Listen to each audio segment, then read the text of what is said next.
Okay, so we've got this nice towny bike we're going to do a conversion on. This is a great bike. It's aluminum. It's a cruiser style. Has some good hardware on it and all. But one thing it's not is electric, so we'll take care of that, even though I think it's the name of it. Yeah, it does say it's an Electra, which I think is kind of funny. Anyway, so we're going to do a conversion on this. We'll be pulling off that front wheel, and we'll show you how to do that. We got to loosen the brake first before we pull off the wheel, but we'll be seeing that in a second. Step number one, we're going to loosen the brake on the front wheel. And the way we do that, this is a common V-brake here. I'm just going to pull that little rubber cover off. I'm going to squeeze the two lever ends together and then pop it up with my finger. And you see it just comes right out, very easy. And that gives us the room between the brake pad and the rim and the tire to get this whole unit out of there without much fuss. Okay, well, you probably noticed we flipped the bike upside down. It's much easier to do this with the bike upside down. Now you could do it right side up.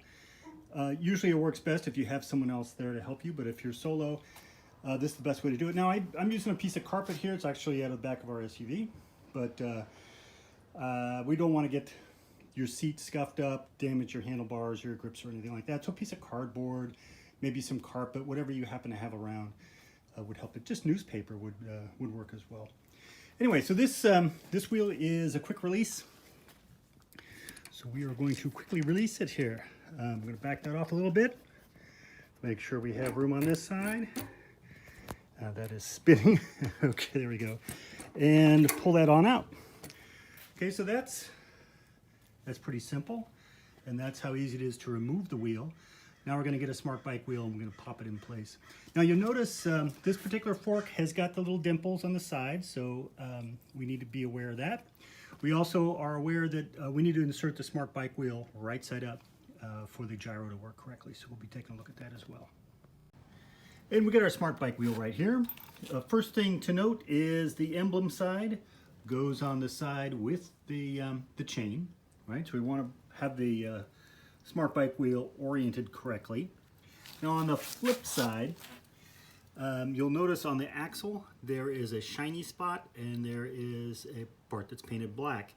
The shiny part goes toward the handlebars.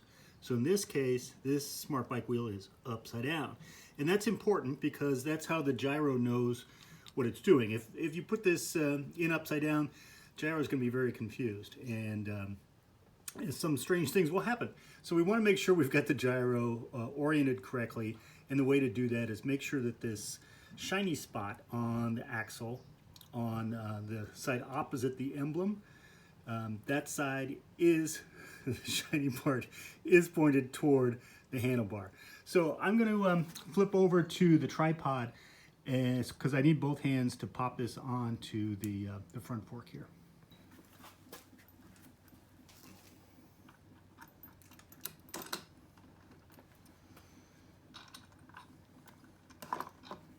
And there we go. Okay, we did just get this SmartBikeWheel installed here, but I wanted to give you a quick tip. If your front fork is a little narrower. Now this one came in right at 100 millimeters. Actually, it was a little high, but that was good. Okay, so we have our thin washer here. We have our fork. We have our notched washer that keeps the axle from rotating. Everything looks good on this side. Now it also looks good on this side, I should point out. This is the standard arrangement. But what we can do, if your forks are a little narrower, you see the notched washer is on the inside here, right? On the opposite side, the side with the emblem, it's on the outside. Well, that allows you to flip this guy over, right? So I could put him on the outside and give me a little bit of room here. So that's gonna, that washer itself, it looks like about 1/8 of an inch thick. Now that would give you plenty more room to play with here.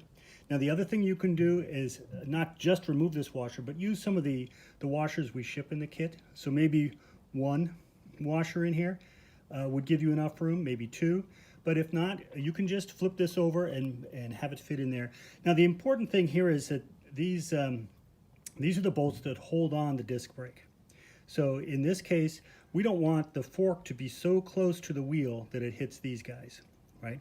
Now we can remove these and the little collar ring that holds the disc brake on. That's not important, but we don't want to have this interference going on here between those two. So recommend you put some washers in here. If you flip this one over, don't just run it directly against this other one. You'll have a little issue here with it hitting these bolts. The bolts can be removed. Don't recommend that. Let's try to keep it the way it is and have a couple washers in there. Now, if we went ahead and we did go tight against this, what we're going to find is the wheel itself is going to be not centered, right? It's not going to be centered within the fork down below, right? And that's going to cause you some tracking problems on the bike. It's going to kind of pull to one side or the other.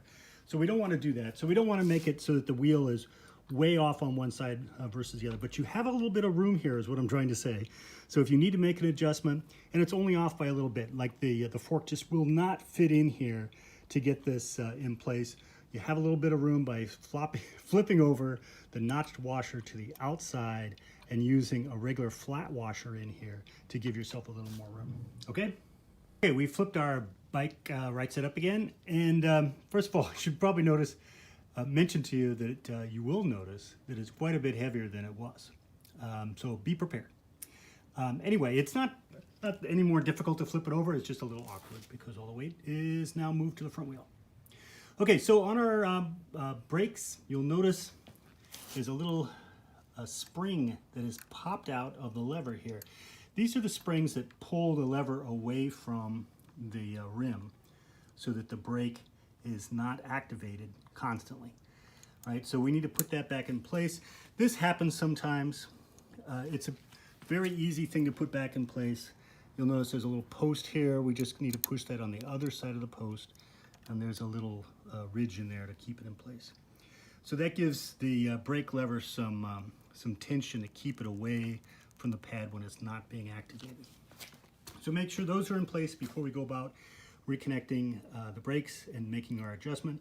Now I'm going to reinstall this brake cable into the little bracket on top here. I need both hands to do that, and so I'm going to be pausing the video while I do that. Okay, so we've got the cable reinserted on the top, and they are really close to the rim here. These pads are just about to drag. So we're going to adjust those a little bit. And there's a couple places to adjust these. First of all, you want to make sure the pad is hitting the rim evenly across the width of the pad. And actually, I should say the length of the pad. This Allen head adjusts that. And so you can raise the pad up and down. Now the rim is different than the rim you had on earlier. And it might have a little more of an area where the brake pad could hit on the rim to slow the bike down than this rim. And so that's why I'm telling you to take a look at this. Now the size of the rim is exactly the same as before. It's a 26 and it was a 26-inch rim, and we replaced it with another 26-inch rim, or a 700 or 2 or 20 or whatever it happens to be. So it shouldn't need a lot of adjustment, but you do want to check this to make sure it's hitting properly. If it's dragging, it'll slow you down, which is not a good thing. If it's not hitting at all, or if it's hitting at a strange angle, that could be dangerous. So we want to make sure our brakes are set up correctly, and it shouldn't be too far off. So both of these seem to be hitting just fine. They're not dragging against the tire. They're hitting the rim correctly, so all that's good.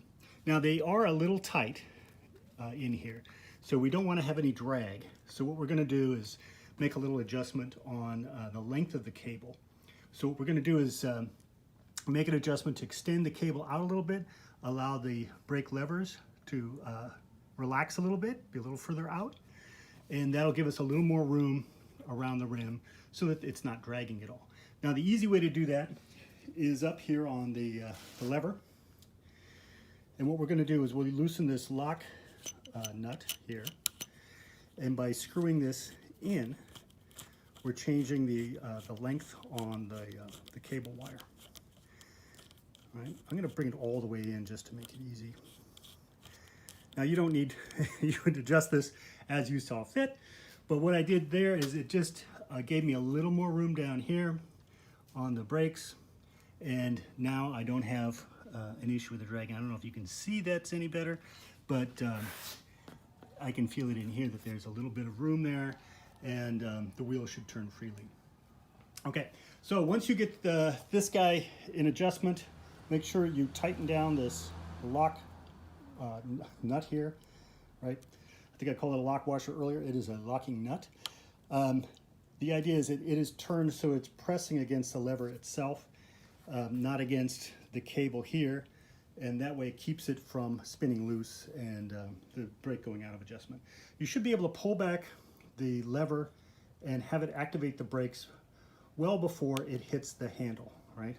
So you want to make sure you can slow the bike down if you need to, just a little bit of tension, and then stop it by pulling it hard against here. So you need to have a full width flow there so that you can make those adjustments on your brakes. So please make sure your brakes are working correctly before you go out. This was a great bike before. It had a 26-inch wheel on it before. It now has another 26-inch wheel, but this one's got a electric motor in it. So we need to make sure your brakes are working correctly in order to ride your bike.